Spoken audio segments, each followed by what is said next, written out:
The Fighting Irish have come into this game unbeaten and swearing they're going to get vengeance this afternoon. As for Army, they still got the touchdown. 1924 was going to be their year. The Notre Dame football team was coming off a well-played 1923 season with just one loss, and they had their sights set on an even bigger goal that year, a perfect season. The kickoff will be coming in just a moment. The sidelines are jam-packed with humanity. However, to get there, they faced some stiff competition. Rivals like the Nebraska Cornhuskers, who had served up their only loss of 1923, loomed on the horizon. Forward, the game is underway, and the kick is up in the air. It's rolling down all the way to the Notre Dame 20-yard line. But looming even larger than rival teams was an off-the-field opponent that was in a different class altogether. That year, Notre Dame set out to defeat the Ku Klux Klan in a media crusade the likes of which had never been seen before. And the game is just about to get underway. I'm Lindsay Beckley, and this is Talking Hoosier History. The Ku Klux Klan arrived in the Hoosier State in 1920. By the mid-20s, more than 250,000 men had joined the organization throughout the state, and thousands of women and children had joined the auxiliary clubs. While bearing the name, costume, and racist, xenophobic rhetoric of the Reconstruction-era Klan, this iteration of the terrorist organization differed in some key ways. The Klan of the 1860s and 70s wielded clubs, guns, and nooses, while the Klan of the 1920s wielded mostly political power.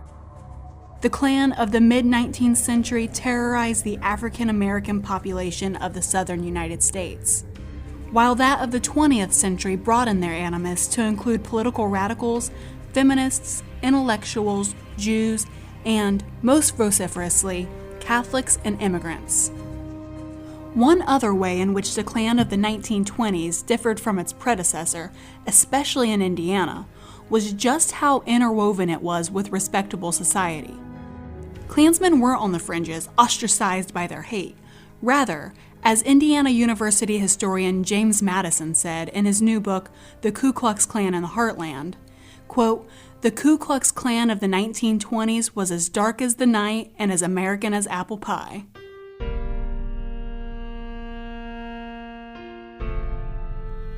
Nativism and xenophobia were well established in the state before 1920. Hoosiers were already asking if immigrants could really be Americans if they maintained traditions from their homeland, or if Catholics could be loyal Americans while simultaneously being loyal to the Pope. These weren't ideas introduced by the Klan, but rather they were ideas that paved the way for the Klan to quickly infiltrate society at a deep level.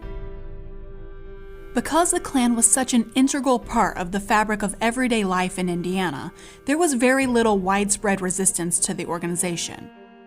However, there were instances of individuals, communities, and religious groups taking a stand against the hatred. Dr. Madison explores some of these instances in his Indiana Magazine of History article titled "The Klan's Enemies Step Up Slowly." Various towns and cities around the state passed laws prohibiting the wearing of masks, targeting the white hood and mask worn during Klan events. They denied permits for Klan-affiliated speakers and restricted public cross burnings and parades. Jewish Hoosiers organized a lecture series on tolerance in an area rife with Klan activity.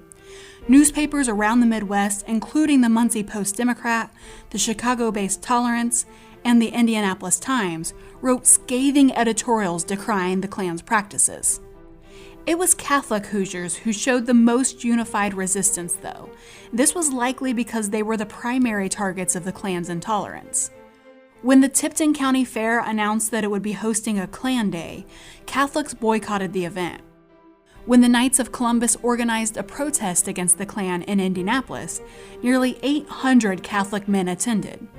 And perhaps the state's most prominent anti-Klan demonstration took place in the town of South Bend in May 1924.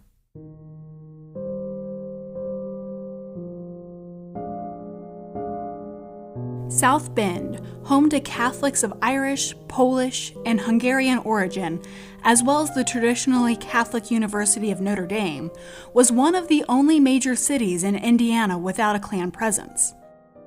The hate group was working hard to change that in the lead up to the 1924 election, using a two-pronged approach. First, Klan leaders worked to legitimize the organization through philanthropic and recreational family activities and to grow its power through infiltrating politics and local law enforcement. Second, they worked to demonize their target groups, in this case, Catholics and immigrants. To that end, the Klan published anti-Catholic, xenophobic propaganda in their widely circulated newspaper, The Fiery Cross. And, as the existing anti-Catholic sentiments of many Hoosiers were being stoked in that way, Klan leadership laid a kind of trap for the Catholic citizens of South Bend. They scheduled a Klan meeting where members from the Indiana, Michigan, and Illinois Klans would gather to spread their hateful rhetoric. The hope was that Catholic students from the nearby University of Notre Dame and South Bend citizens, many of whom were of immigrant origin, would rise up in reaction to the Klan's presence, giving the Klan the opportunity to paint them as violent, lawless, un-American immigrants, in contrast to the peacefully assembled quote-unquote 100% American Klansmen. The meeting was scheduled for May 17, 1924. Fearful for the safety of their students and local residents, Notre Dame and South Bend officials worked to stop a potentially violent incident. South Bend Mayor Eli Siebert refused to grant the Klan a parade permit, although he couldn't stop their peaceful assembly on public grounds. Notre Dame President Matthew Walsh issued a bulletin imploring students to stay on campus and ignore the Klan activities in town. He wrote, "Similar attempts of the Klan to flaunt its strength have resulted in riotous situations, sometimes in the loss of life. However aggravating the appearance of the Klan may be, remember that lawlessness begets lawlessness. Young blood and thoughtlessness may consider it a duty to show what a real American thinks of the Klan. There is only one duty that presents itself to Notre Dame men under the circumstances, and that is to ignore whatever demonstration may take place today." Father Walsh was right. Young blood could not abide the humiliation of this anti-Catholic hate group taking over their town. The Fiery Cross had hurled insults and false accusations at the students for some time. The propaganda newspaper called them hoodlums, claimed that Notre Dame produced nothing of value, and blamed the students for the crime in the area. As Klan members began arriving in the city on May 17, 1924, South Bend was ready to oppose them. The South Bend Tribune reported, Trouble started early in the day when Klansmen in full regalia of hoods, masks, and robes appeared on street corners in the business section, ostensibly to direct their brethren to the meeting ground, Island Park, and give South Bend its first glimpse of Klansmen in uniform. Not long after Klan members began arriving, young men assumed to have been Notre Dame students surrounded the masked intruders. The anti-Klan South Bend residents and students tore off several masks and robes, exposing the identities of Kluxers who wished to spread their hate anonymously. The Tribune reported that some Klan members were quote-unquote roughly handled.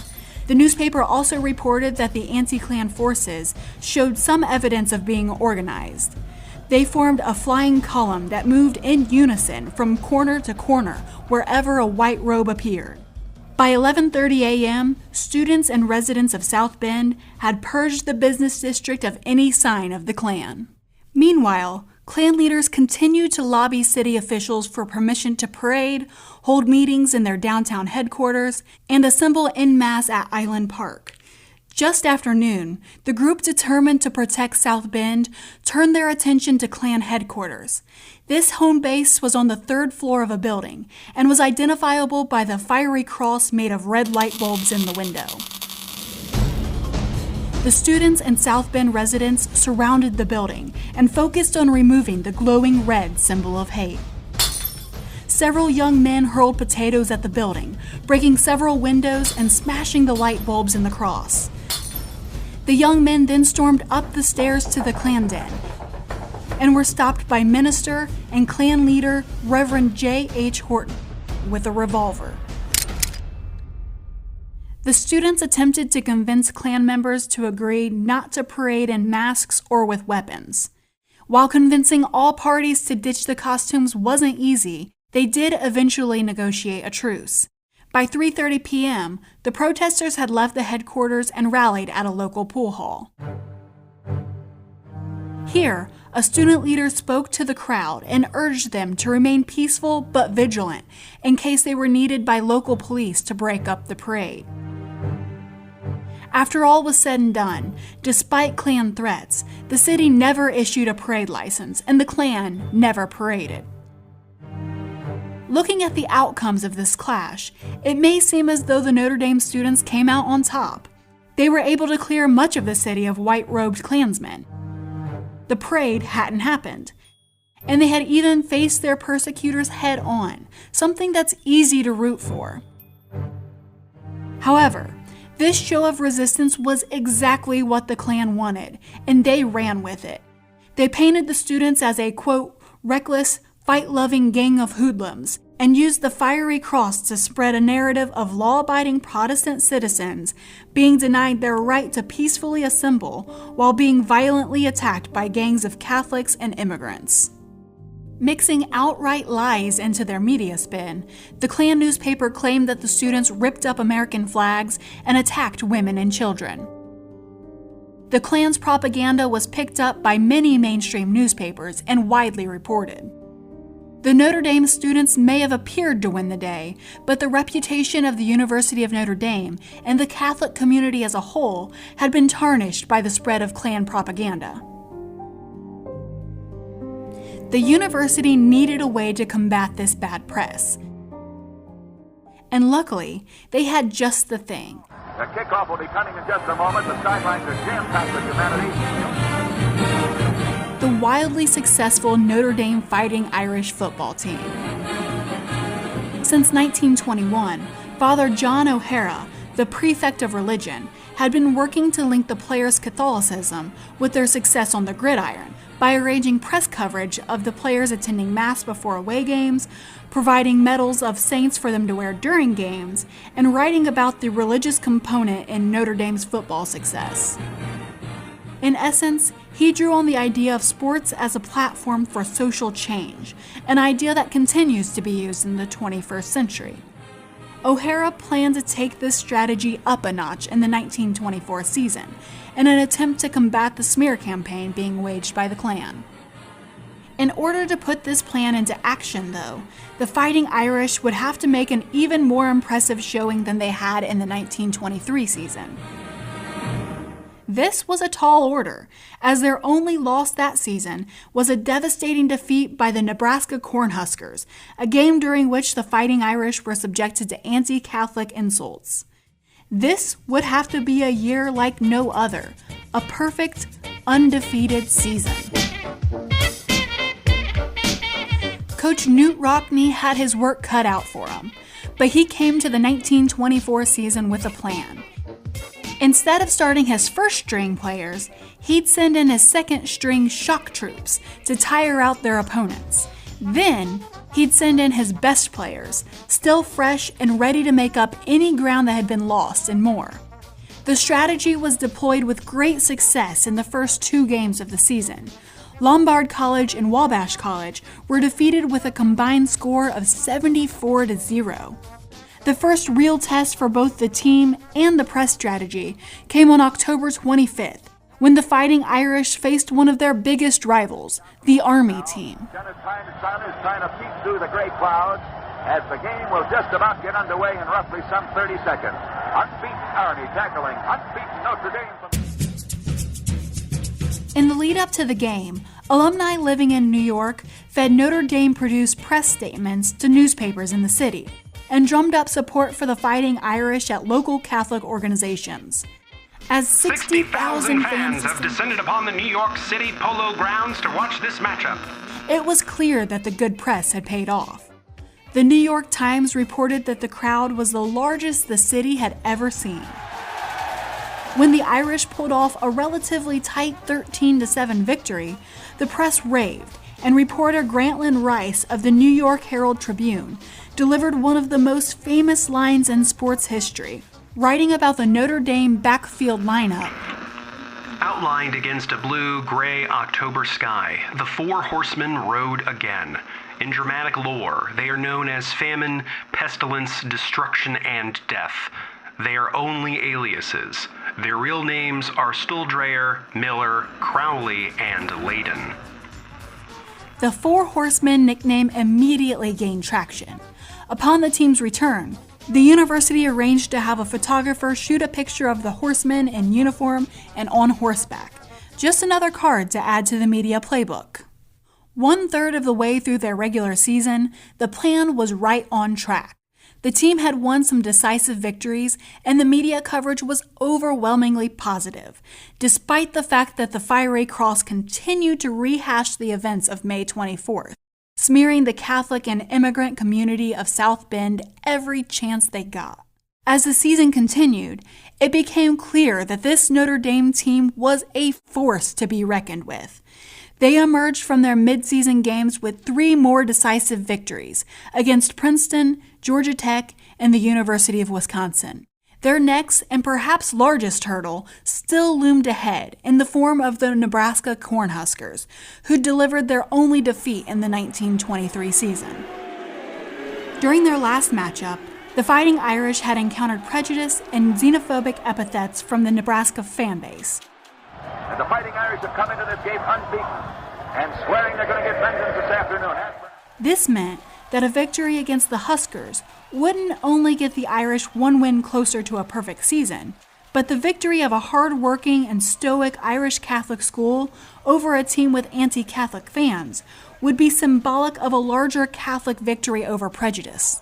This game had been the focus of the entire season for Notre Dame, and when the two teams took the field in South Bend on November 15th, the Fighting Irish are were out for revenge. Coach Rockney may be rethinking his shock troop tactics this game, and the Huskers advance to the 4-yard line after the Irish give up a fumble. The crowd goes wild as the first stringers take the field, and the Huskers drive it in for an early touchdown. Huskers lead 6-0 at the end of the first period. The Irish come out strong in the second quarter. The Four Horsemen are putting on a fine show, and we go to the half with the Irish ahead 14-6. The Irish 11 are really putting on a show now. Notre Dame 21, Nebraska 6 at the end of the third period. And Layden plunges through the center for a touchdown. 34-6. The Irish win. The Irish win. Finally, they defeated the team that had not only ruined their otherwise perfect season of 1923, but had maligned them with anti-Catholic, anti-Irish slurs as well. With that win in the books, the Irish swept through the remaining 2 games in their schedule against Northwestern and Carnegie Tech with relative ease, achieving their goal of a perfect season. This perfect record was everything the university administration had hoped for in order to engage their publicity machine and improve the school's unfairly marred reputation. Giving them an even better opportunity for good press, the team was invited to play in the Rose Bowl on New Year's Day. Father O'Hara, who had orchestrated press coverage of the team throughout the season, saw this as an unprecedented public relations opportunity. Rather than travel to California a week before the game and practice a few times on the Rose Bowl field, the team was put through a grueling 3-week schedule of practices, press conferences, public appearances, and daily mass, all while snaking their way across the country by train. At the same time, the Klan continued to churn out hateful propaganda painting Catholics and immigrants as un-American troublemakers, and major outlets had picked up the narrative, lending credibility to the slanderous claims. This was what these young men, who were already facing the biggest game of their careers, were up against. Not only did they have to be at the top of their game, they also had to be on the moral high ground. They were representatives not only of Notre Dame, but of the larger Catholic and Irish American communities.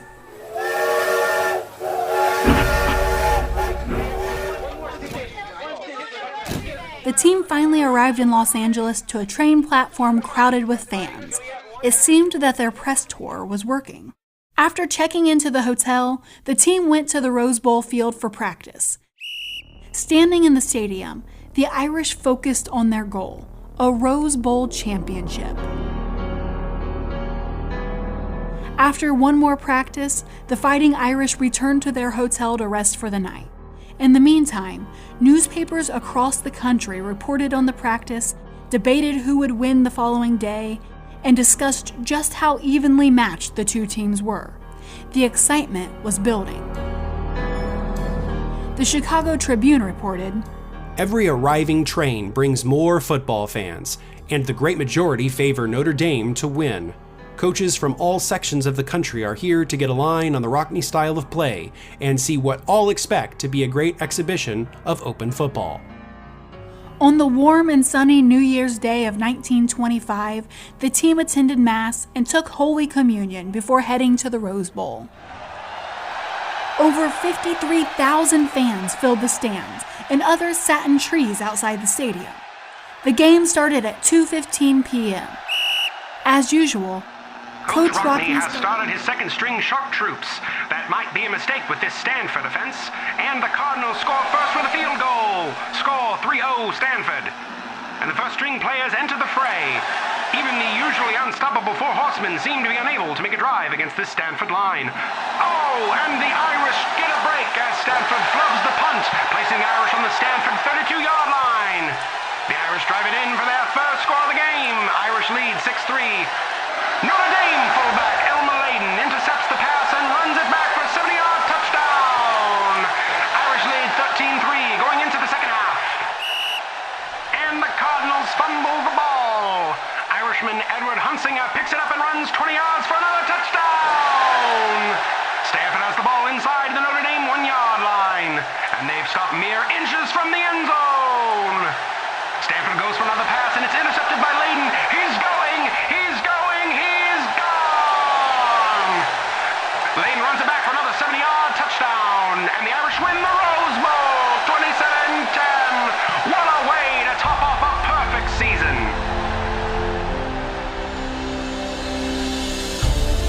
The season was over, but the public relations machine was still in full force. The team set off on a victory lap from California to Indiana on January 2nd, a 10-day journey where the players met adoring crowds, rubbed shoulders with celebrities, and shook hands with politicians. This was a victory lap for the Notre Dame football squad, yes, but also for Catholicism. After all, what's more American than football? And here was a group of scholar athletes demonstrating for the nation that their faith didn't stand in the way of being American. Perhaps everyone who had been discriminated against in this era of the Klan was feeling a little Irish in the wake of the Notre Dame victory. Herbert Fleischacker, a prominent Jewish San Francisco banker, wrote in a telegram to the alumni group, "We Irish must stand together." By the time they arrived back at the university on January 12th, the players were completely exhausted, but triumphant. The Fighting Irish had delivered an undefeated season and a national championship to their university. Notre Dame officials, in turn, leveraged the opportunity into a publicity spectacle. Father O'Hara's plan to use football success to reform the school's reputation had worked. Notre Dame historian Robert Burns noted that, "By playing very hard, but always according to the rules, never complaining or making excuses, and winning, Notre Dame players would show the American public what Catholics and Catholic education was all about." The Klan's fiery cross continued to spread lies about Catholic plots and tales of Notre Dame hoodlums, but the country had just witnessed an extended and public display of honorable play, sportsmanship, and model behavior from these Catholic young men. The American public was largely over the story. The publicity campaign organized by the University of Notre Dame forever crushed the Klan's plans for infiltrating South Bend and tainting the school's reputation. South Bend refused to be baited into further physical confrontations with the Klan. School officials refused to accept the insults hurled at them through Klan propaganda. And the Fighting Irish refused to play the Klan's game. They played football instead. just one example in a long history of sports being used as a platform for social change and social justice in America. However, while the Klan was defeated in South Bend, they remained dominant throughout much of Indiana, and their anti-immigrant views were popular throughout the nation. The same year that this story takes place, 1924, the Klan's championing of white supremacist principles yielded real-world consequences in the form of the National Immigration Act of 1924, which resulted in a quota system that reduced immigration by 80%. We saw the effects of this legislation most poignantly in the 1930s, when hundreds of thousands of Jews fleeing Nazi persecution who applied to the United States for immigration visas were denied entry. Many of those people were later murdered in the Holocaust. In the 1920s, the Klan claimed to be the sole proprietor of who was American. Native-born white Protestants were, and foreign-born Catholics were not. Although today the Klan has lost much of their power, their vision of white supremacy and exclusion still simmers right beneath the surface of American politics, and in some cases boils over. In the 1920s, we allowed hate groups to define who was and wasn't considered American. Today, as we see hate groups on the rise, we must be vigilant not to let the mistakes of our past be repeated.